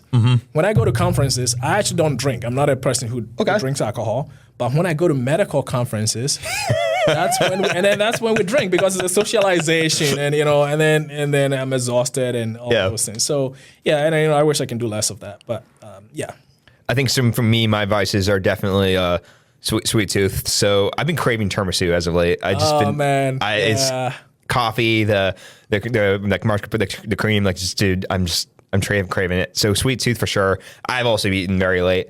And then I've tried to I've reduced my alcohol consumption, but I mean, I remember back in college where there were nights where you're just on a rager and you wake up and the whole day is shot. You can't do anything after that day. And even in med school, I mean, we did a lot in med school, and I think younger people, I'm relatively young too, but not too long ago, now people are more health conscious. Right. But in med school, we'll study, because you're studying all the time. You do all these exams. After exam, we just go binge drink. It was a lot of binge drinking. You just work hard and then you just go get smashed. Should I expect some of that? It's part of the journey. And all of that, I think all of that is part of life. Yeah. Okay, life is not this kind of straight path and all of this, and all this experiences teaches you something else. It makes you aware of certain things, okay? So I think there's wisdom in all of this divine intelligence in all these interactions. That's how I look at it, okay? And you may get drunk and make a decision, and then, oh my gosh, why did I do this? And it teaches you something else. And obviously not to drive or kill, something that's harmful. Of course. But there is, you were hanging out with your friends. You guys were having a good time. You were bonding. You remember that. I mean, I remember those incidents with my friends now who are now we are all older attendants and whatever. And we're like, yeah, man, I remember that time. And that those moments actually were, you could say, they were good for your health. They were, they just kind of showed me I don't want to get smashed every night. You don't get smashed now, but yeah. Yeah, it's not for me. It's but the community is important. Community is super, super important. It transcends all of those things. So I think bringing that in is a really, really a good thing to do. And I think I forgot what the question was about. No, you're good. Vices, yes. Yeah. Well, speaking of medical school, when you started medical school, did you envision what you would be doing, what you're doing now is what you envisioned yourself when you were a bright-eyed first-year medical student, or did you have to learn that along the way? Not at all. I did not envision myself doing what I'm doing today, ever. What did you envision yourself doing? So what is conventional medicine, being a doctor in a hospital system and taking care of people and doing what I'm doing and helping and contributing and serving people. That was kind of where it is. But it's always a journey. And then it's also, at a certain point in my training, when I finished my residency and I was doing my fellowship, I came to a certain level of growth awareness that changes how I see the world. Okay, so that was when I was like, what do I want to do with myself? I didn't even know what made me happy. So it was this little crisis that I was going through, and it was a way for me to kind of be open myself to grow to a different level of consciousness. So I came to a place, and it's always kind of been my thing. I always say I want to contribute solutions to the world. I want to contribute. Yeah. So my whole idea became, then from there it became okay. What are my strengths? I love to learn, and I'm also not attached to anything. I don't have any. I'm the only child. I have something in me that I got so much love growing up. I don't have any attachment to things, and I'm happy when I'm serving people. I'm happy when I'm taking care of myself. When I'm going to the gym and doing my own thing. So once I got those fundamental things, then I go, I will just continue to grow and learn. I'm gonna just continue to become better. So right now, even where I am now. Didn't envision it, but when I was going through my training, I got to a certain point. I was like, I want to learn how to speak in front of cameras. I want to learn how to serve people at a different level. Yeah. So I have to leave my comfortable physician gig. Your comfort zone. My comfort zone, making a lot of money as a pain doctor and all of this, whatever things I was getting, to start over, right? Right now, I'm just starting over, and I'm just kind of but I'm so grateful for this. And it's also, the idea is I'm not attached to this. Okay, it's longevity medicine that I'm doing. What else is out there? How can I serve people? Maybe at a different level. When I'm gonna get to 142, maybe at 100, who's Dr. Christian gonna be then? Who is it gonna be then, right? Yeah. So how do I make an impact? I'm from Ghana. I'm from Africa. I wanna do something about how we influence people's health and people's consciousness in those environments. So who knows what I'm gonna be doing? But the goal is I'm open. I'm gonna continue to grow. and see what happens. Do you ever want to go back to Ghana and? I do, because actually I've gone to Ghana. In fact, when I finished my residency fellowship, actually I've created a residency program there for physical medicine and rehab, because we didn't have it. That's fantastic. That's how I got into rehab medicine, because my grandmother fell. She had brain injury. Hydrocephalus, right? Yeah, she had hydrocephalus. Yeah. And then that's kind of how I decided, oh my gosh, we don't have this thing in Ghana. And then it led to this journey. So for me, it's always been about serving. My patient needs something, I go learn about it, and then it changes my trajectory. I meet somebody who has a problem, I want to solve it, and then it changed my so that's and so on and so who forth. knows what kind of problem I'm going to be solving. I mean, like, just to cast you back to Ghana, like, because how old were you when you left to come here? I was 16 when I left. 16. Yeah, man. I can only imagine that was like. I'm sure that was a culture shock. It was, and it was also, it's also different, because even at 16, I was very mature compared to, like, I have kids. I have a 20-year-old and a 15-year-old, and I came here. I was independent. I went to boarding school in Ghana, so I was like. Very, so it's also the environment where you grew up, because there a 12-year-old is like very mature than, here and other, and it's all the same idea we talk about. We infantilize people here. Kids can't make decisions for themselves. Everything has to go through their parents and whatever. It's just the environment. It's just the society. Nothing wrong with that. So I was young when I got here, and it's been, a wonderful, journey, learning, and yeah. Yeah, absolutely. And do you ever, I was going to ask was that, do you think that your upbringing in Ghana has also helped contribute to that longevity lens? Absolutely, because I think it's, we are influenced by all of this programming that you get, all of that influence your choices. Because I think, we have all these choices and we have decisions that we make. They don't come in vacuum. There's a reference. Yeah. There's a reference. Even if you're not aware of it or you're not aware of it, there's a reference as to why you make this choice. There's something you've known that make you choose this way. Yeah. Okay? Yeah. So, and then sometimes things also comes to your awareness. You go, oh, I did not know this. This is a great principle. Because my whole goal was like, how do I even get into longevity medicine? It was like, okay, first I started with, I want to get people healthy as a way to solve pain. And then I realized, okay, I'm doing it. Now I'm doing that. And I go, what is the biggest risk factor for pain?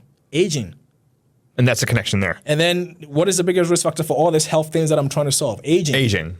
So if I want to solve pain, if I want to solve all of these things, then I want to learn how to solve aging. So that's how I got into this, not just because it's fancy or whatever. And in fact, the whole idea of longevity medicine, it took me a while to kind of even like, come around to it. To come around it, because like it's just preventative medicine. Okay. Yeah. It's just a preventive medicine and getting people healthy. That's actually something I wanted to ask you. Is like they say there's longevity medicine, there's cellular medicine, functional medicine. But it sounds like they might be different. I don't know. That's what I'm asking you. Yeah. Are they different, or is it kind of different ways of saying the same thing? I think it's probably different ways of doing the same thing. Functional medicine is a lens of trying to get people healthy. Longevity medicine is a lens to get people healthy. Okay. Cellular medicine is a lens to get people healthy. So the outcomes, all of them are kind of the same, and they're all the same thing. And in fact, I also, like I said, I want every longevity doctor should be a cellular medicine doctor, because then that actually helps you to really be able to solve a lot of problems. When you focus on the cell and you can signal the cell in a healthy way, that's healing. That's the power. That's like, if you want to be a healer, you have to learn how to solve the cell or how to signal the cell in a healthy way. And it's not just molecules and compounds, okay? There's other things that can signal the cell beyond those lenses. And that involves, we all just said, it's community, psychology. Fasting, prayer, specific experiential things that influence how your cells change. You can change the polarity of your cells, psychedelics, all of those things can influence how a cell function. And I think other ways. What would you say the environment in which you find yourself is so essential to your healing? Absolutely. It's all about the environment. How would you say like you've, because I saw another quote, I didn't have it in the notes that I have, but I saw like in another podcast, you talked about how you actually built your clinic in a sense that the environment was conducive to people's healing. Can you talk about that? Absolutely. Yes, absolutely. Because the environment is the invisible hand of behavior change. So when I started the practice, what was something that was like, I just like, I know about health. Why don't I make the right choices? And it's all habits. Okay. So my clinic, we have 4 rooms. We have a lot of plants there. You should it's just right across from here. You should come check it out. Yeah, I'd love to. Yeah. And the idea was that, I have a number room. One room is like meditation. The second room is exercise, nutrition. The third, fourth room is sleep. So like all these fundamental things. And the whole idea is to use the environment to change people's behavior. It's the invisible hand of behavior change. You make certain choices that you don't even know you're doing because of the environment you're in. The people you're hanging out, you're making certain choices because everybody's drinking, you drink, right? So the idea was that people come in here and they see that exercise, you see nutrition, you see this, and I'm connecting all of those dots for you and how you can use that to influence your overall health. So it's just kind of a little nudge. This is all like behavior economics. Okay. To kind of really get people to change habits. They use behavior economics to manipulate us to make bad choices all the time in industries, okay? Food industries use it, shopping industries use it. Yeah. You go to Home Depot and it's orange. You go to Lowe's and it's like, so it attracts women. It makes everybody I saw a study on this. It was all of this things that influence our choices. So we are getting manipulated because we are human beings and we are very irrational. We are predictably irrational. When you put people in specific contexts, you can predict how they'll behave. It doesn't matter how much they're educated. It doesn't matter where they come from. We all kind of tend to behave in an irrational way. Okay. So it's kind of taking some of that behavior economic science to influence how do we get people to be healthy. That's fascinating.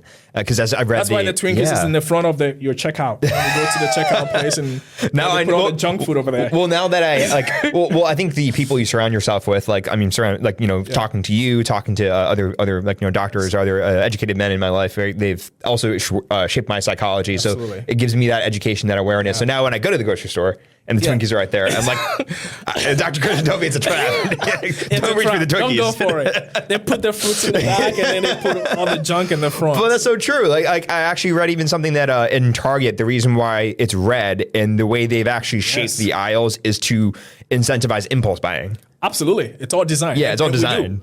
Yeah, it's behavior economics. So can we take some of those things and make it and be beneficial? For health. Yes, absolutely. That's fascinating. Yeah. So I did want to kind of close this off with some asking for some guidance. So listen, I'm an incoming medical student, and I also want to be a longevity doctor. So what would your guidance be for me to, how do I become a longevity doctor and go through medical school with that lens? So I think medical education in America is excellent. It's great. So definitely you learn a lot of physiology, how things work, and then you learn a lot of pathology. Okay. But the thing that I want you to remember is once you get into like the clinical training, don't forget the physiology. Because when you get into clinical training, we are only solving pathology. We forget about the cell. You forget about the mitochondria. You forget about the cellular membrane. All these things that I'm talking about, we learn in medical school. Okay, we teach you how to really do it. But so the system actually does teach you that. Oh yeah, we get. It's actually the ironic part. We learn all of this things in medical school. Yeah, everything like the cell and cellular signaling. You learn significant amount of physiology in medical school. You learn a lot of biochemistry. You learn a lot of pharmacology. You learn all of these things. But then when you get your last 2 years when you're in the clinical rotations, where are you doing them? You're working in hospitals. In the hospital, yeah. Did anybody talk about mitochondria in the hospital? Unless you have a mitochondrial disease. Otherwise, it's we're stabilizing people. We are solving sickness. Right. So you lose that physiology training and the cellular medicine training that you get. Like, the fundamental unit of everything we're doing is a cell that becomes a tissue and that becomes an organ and it has specific communication and it becomes an organ system. Because the environment incentivizes you to act that way. Yes, the environment. And it's necessary. You need to know how to learn to keep people safe. So I would say, even there, don't even worry too much about it. You just have to kind of know, because you can't learn everything. There's so much to know, right? So the idea is just remember that you want to go back to that foundational things once you're out. But you need to learn how to solve sickness, okay? Because that's how you keep people alive. So you actually do have to it sounds like just go to medical school is first and foremost, right? It's the most important thing, and it should not be trash. It should not be and then, residency. Yeah, because residency where do I do residency? I didn't do residency in longevity clinic. I was doing residency in hospitals. Okay. Who's in the hospital? Sick people. Yeah. So you learn to solve sickness, and then you forget how to solve health. So it sounds like it's a requisite step one is learn to solve sickness. Learn how to solve sickness so then you don't harm people. And then the next thing, once you've mastered that. Once you master that, then you go, Okay. Yeah, let's do that because the incentives are not there. So ideally, it would be great to why don't we even prevent this in the first place, right? But the environment and the situation you're in, you make the best out of it and it becomes, and then there is real value in that. We want to you can't manage, this whole longevity things that we're talking about, you have to have the right audience. Not everybody want to change their habits. I can't force it on anyone else, right? So in this environment where people have made certain decisions or certain environmental or certain risks, certain type of adversities have pushed them into sickness and trauma and whatever it is, then you're there to help and solve this unnecessary suffering or whatever. Otherwise people, like in other parts of the world, people just suffer unnecessarily and die. In America, we'll keep you alive. So I think it's super important to understand learning how to solve sickness, but not to forget. Of course. That, what are the things that, like, if you had to go back and, like, if you were in my shoes, what would be the things you do to not forget? Like, to actually maintain that knowledge throughout residency and all that. Would you continue to read those things? I think what I would have, I would say like something different I would do is really getting to know myself, having some awareness of who you are, okay? Working on yourself personally as a person, okay? What it is to be a human being, what it is to become a better person. Medical school is just teaching you to become a doctor, okay? There's a lot of doctors who are educated and don't know how to talk to people, bring people down, they don't have that intelligence, right? There's different level of intelligence, okay? Yeah. So you need this emotional aspect so you become a well-rounded physician. I would even say like emotional intelligence, emotional intelligence isn't even a separate thing. That's part of intelligence. It's just a side of it that you have to develop. Exactly. So you have to develop that. So I think I didn't have a lot of all I did was just grind steady and do whatever. And I had kids in medical school. I just didn't even think about anything. I just kind of didn't process, didn't know who I am, how I feel about things, but maybe just like levels of, growth. So I think, the sooner, and then you have some level of maturity that I think, you're going to do excellent. Thank you. So it's just becoming aware of those things and then knowing yourself, and like you have this privilege as a physician. When people come to you, they're vulnerable. People will tell you things that they won't tell their spouses, okay? Yeah. And they trust and they believe, and you don't want to violate that. So you really want to kind of work on yourself to become a better person. There's documentation of doctors talking bad about patients when the patient is at the operating table. There's a lot of those things that goes on. It's like, okay, you're not going to learn that in medical school. You got to do that on yourself. So some self-awareness. I wish I had more of that, but we're still growing and evolving.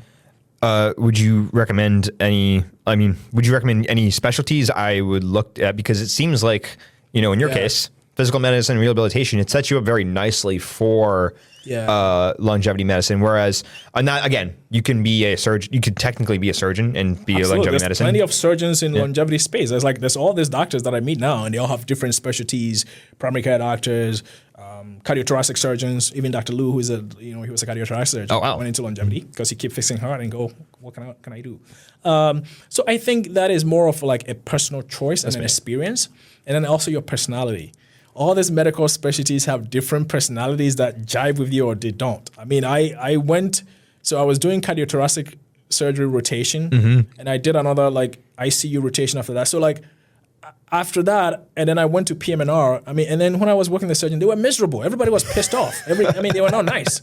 The fellow was very mean because she wasn't sleeping. She was up all night. Yeah. She's the only person, and we're in the VA doing all the surgeries all day, every day. And so that was not my vibe. And you're like, no, not at that best. I went to the PM&R people, and I go, they look calm, they look happy. I was like, that's my people. There you go. So in medicine, you're going to find your people. Cool. So that's what it is. So first, find something you're passionate about and get into that, do it well. And then from there, yes, you can serve people in that context and still be able to focus on how do I prevent disease, okay? Before they show up in my clinic, what else can I do for them? Right. Or even when they showed up in your clinic, how do you reverse some of those disease that's taking place?